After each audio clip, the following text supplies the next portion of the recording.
안녕하세요. 요즘 들어 50대와 60대 분들을 만나면 가장 많이 들리는 말 중 하나가 이제 은퇴하면 어떻게 살지? 같은 고민이에요. 그럴 때마다 저 역시도 속으로 진짜 은퇴라는 게 막연한 단어가 아니라 구체적인 과제구나 하고 느낄 때가 많습니다.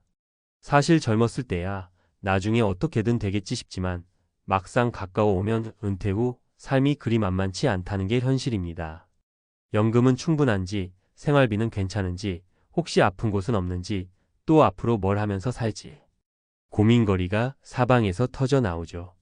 그러다 보면 내가 이렇게 살아도 되나? 하는 불안감이나 박탈감 같은 게 생기기도 해요.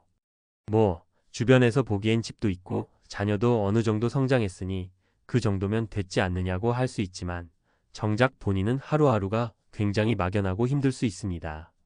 퇴직금이 있긴 한데 그걸로 은퇴 후 2030년을 버텨야 한다면 미래가 한눈에 빤히 보이지 않는 건 당연한 일이죠.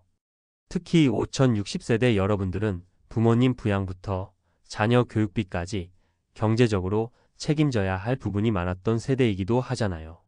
그만큼 은퇴 이후에는 자기 자신을 돌볼 기회가 적었고 그러다 보니 준비도 부족한 경우가 많습니다.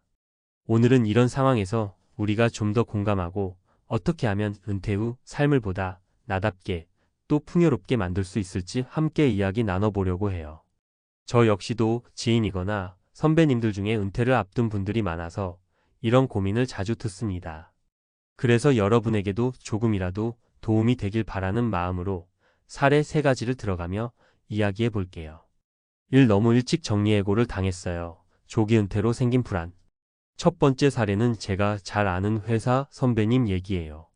원래 58세 정도까지는 다닐 수 있다고 생각했던 직장인데 어느 날 갑자기 조직 슬림화 바람이 불어서 54세 때 명예퇴직을 권고받으셨죠. 아직 아이들도 대학 다니고 있고 대출도 남아 있어서 이걸 어떻게 해야 하나 정말 막막해 하시더라고요. 평소에 난 그래도 나중에 조금이라도 일하면 먹고는 살 수 있지 않을까? 하고 낙관적으로 보셨는데 막상 일찍 회사를 나가게 되니 준비가 너무 부족했습니다. 특히 전문 기술을 가지고 있는 것도 아니고 그렇다고 몸이 아주 건강한 상태도 아니었어요.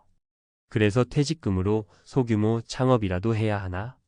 고민도 하셨는데 막상 해보려니 아무런 기반도 없고 나이 때문에 대출받기도 쉽지 않았습니다. 그렇게 한참을 고민하시다가 결국 동네에서 작은 분식집을 인수하셨는데 처음에는 손님이 별로 없어서 매일 세어보는 현금도 빠듯했죠. 게다가 식자재 값이며 임대료며 생각보다 돈 나가는 곳이 너무 많아요. 밤낮 없이 일하다 보니 몸도 힘들고 결국 2년 만에 접게 됐습니다. 이 사례가 보여주는 건 예상치 못한 시점에 은퇴가 찾아왔을 때 우리가 얼마나 불안한 상황에 처할 수 있는지를 잘 말해줍니다. 그리고 은퇴 이후라는 게 결코 조금 쉬었다가 일하면 되지 않은 단순한 문제가 아니라 체계적인 대비가 필요하다는 점을 다시금 깨닫게 되죠. 그런데 이 선배님이 이후에 어떻게 지내시는지 아세요? 지금은 비슷한 또래들이 함께 모인 시니어 일자리 지원센터에서 여러 교육과 상담을 받으면서 본인이 가진 경험과 강점을 재발견하고 계십니다. 한동안은 내가 도대체 뭐가 있지? 하셨는데 막상 들여다보니 오랫동안 대인관계를 유지하는 노하우나 회계문서를 다루던 스킬 같은 게 있는 거예요. 조금씩 자신감도 회복하시면서 파트타임 근무나 자문활동 등 다양한 방식으로 활로를 찾고 계시죠.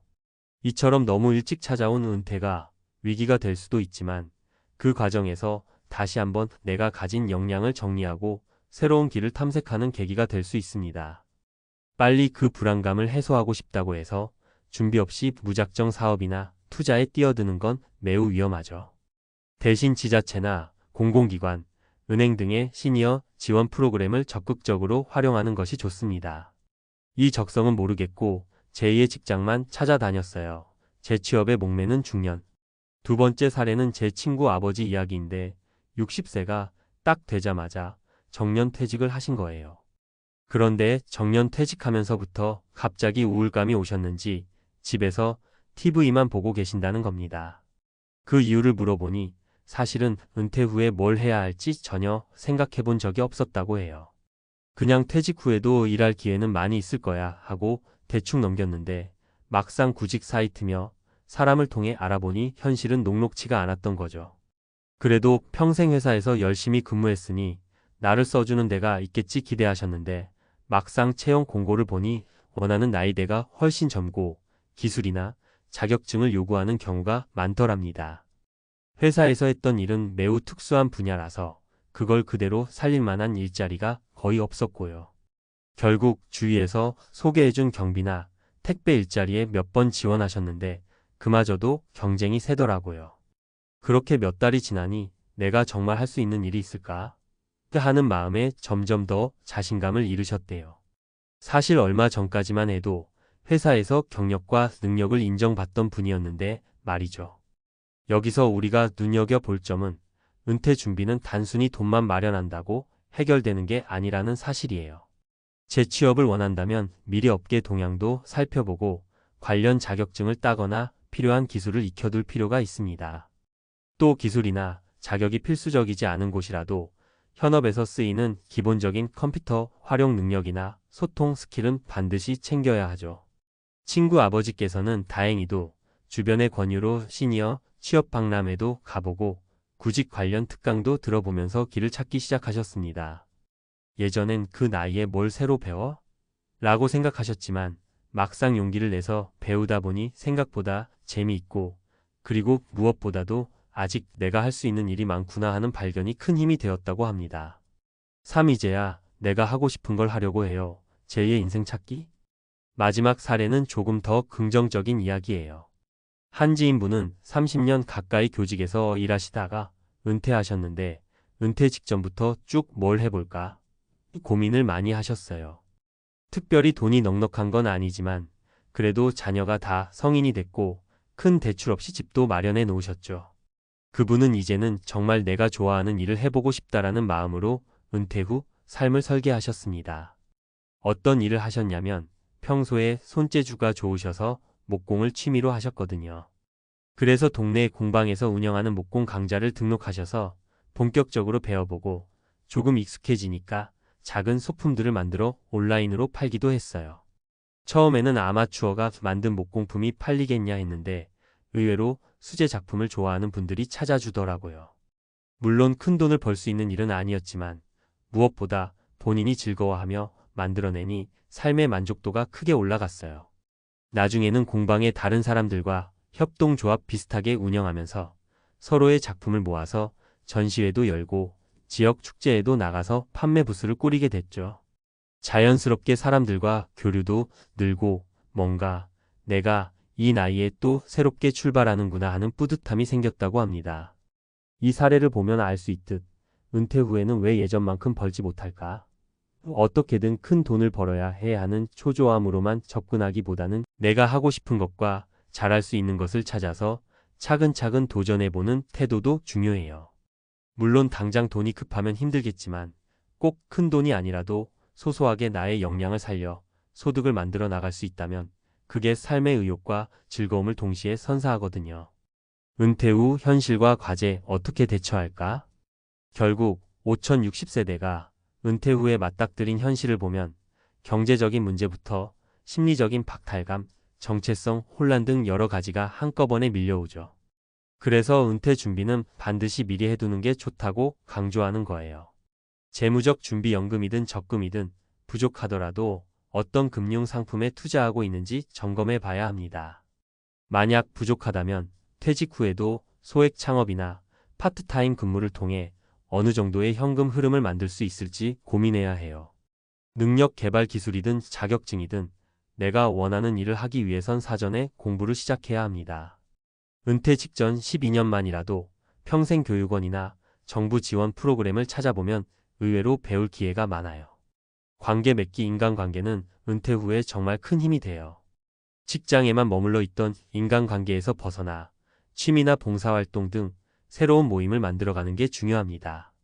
이런 과정에서 예상치 못한 기회와 정보를 얻기도 하거든요. 정신적 준비 은퇴는 단지 일을 그만두는 것이 아니라 인생의 새 장을 시작하는 계기이기도 해요. 처음에는 이렇게 쉬어도 되나? 싶은 마음이 들 수도 있는데 조금씩 내가 좋아하는 일, 잘하는 일을 발견해가며 새로운 정체성을 찾아볼 수 있어요. 공공자원 활용 요즘은 정부나 지자체에서도 시니어를 위한 일자리 지원, 재취업 교육, 생활 상담 등 다양한 프로그램을 운영합니다. 몰라서 못 쓰는 경우가 대부분이니 적극적으로 정보를 찾아보셔야 해요. 이렇게 몇 가지 포인트를 잡고 조금씩 실천해 나가다 보면 생각보다 은퇴 후 삶이 단순히 막막하다에서 끝나지 않습니다. 오히려 이 나이에도 할 수 있는 일이 꽤 많구나 하고 희망을 느끼게 되죠. 또 실제로 주변을 보면 은퇴 후에 오히려 더 행복하게 지내는 분들이 꽤 있어요. 그분들의 공통점은 미리 준비했다는 것과 내가 좋아하는 것을 찾아 용기 내서 시도했다는 점입니다. 물론 현재 5060세대가 처한 경제사회적 환경을 보면 아직도 부족한 제도나 불안정한 노후 보장 문제도 많아요. 그렇다고 해서 손 놓고 있을 순 없잖아요. 은퇴 시점이 이미 다가왔거나 혹은 이미 은퇴 후 불안감을 느끼고 계신다면 조금이라도 더 늦기 전에 내가 할 수 있는 일, 좋아하는 일, 잘할 수 있는 일을 찾아보셨으면 좋겠습니다. 거기에 주변 지원 제도와 사람들의 도움을 더한다면 분명 지금보다 더 나은 길이 열릴 거예요. 오늘은 3가지 사례를 통해 은퇴가 주는 충격과 준비가 미흡했을 때 겪게 되는 어려움, 그리고 여전히 가능성이 열려 있음을 이야기해 봤습니다. 이 글이 조금이라도 공감이 되고 나아갈 방향에 도움을 드렸길 바라면서 마무리할게요. 은퇴 후 인생 길게 보면 2030년이죠. 아직도 살 날이 그만큼 남아있다는 건 어떻게 보면 꽤나 큰 기회일지도 모르겠습니다. 지금부터라도 차근차근 준비하고 내게 맞는 길을 찾아본다면 분명 더 즐겁고 보람찬 두 번째 인생을 살 수 있지 않을까요?